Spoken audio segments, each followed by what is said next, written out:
আসসালামু আলাইকুম। আজকে আমরা এই ভিডিওতে দেখব একটি অটোক্যাড ফাইলের মধ্যে অনেকগুলো ড্রয়িং আছে, ফাইল সাইজ বেশি হয়ে আছে। এটি আমরা ফাইল সাইজটি কমাবো বা সহজে ইউজ করতে পারবো সেটি দেখব।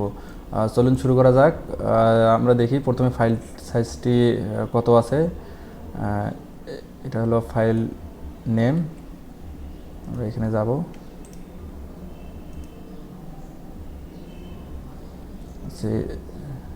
এখান মাদ্রাসা আর্ক 3 6.30। আমরা এই ফাইলগুলো ডিলিট করে দিব।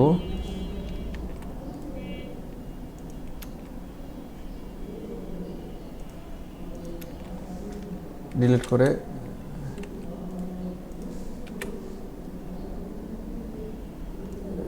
করে সেভ করব, কিন্তু আমরা মনে করতেছি যে এই ফাইলগুলো চলে গেছে, আসলে যায়নি, ফাইলগুলো আছে।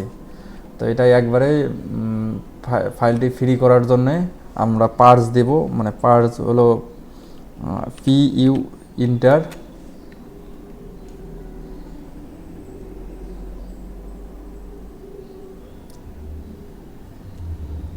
তারপর এখানে আনটিক থাকলে টিক চিহ্ন দিয়ে দিবেন সবগুলোতে।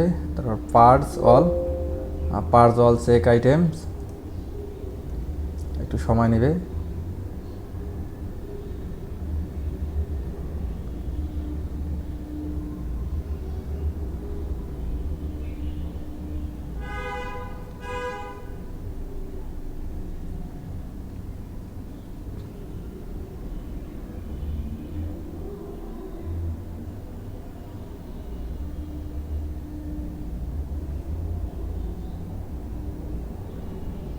হয়ে গেছে, ক্লোজ।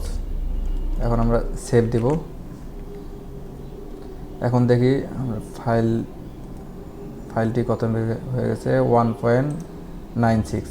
তার মানে আমাদের ফাইলটি অনেক ফ্রি হয়ে গেছে। এখানে যেগুলো ছিল এগুলো সব কিছু ডিলিট হয়ে গেছে, একবারে মুছে গেছে।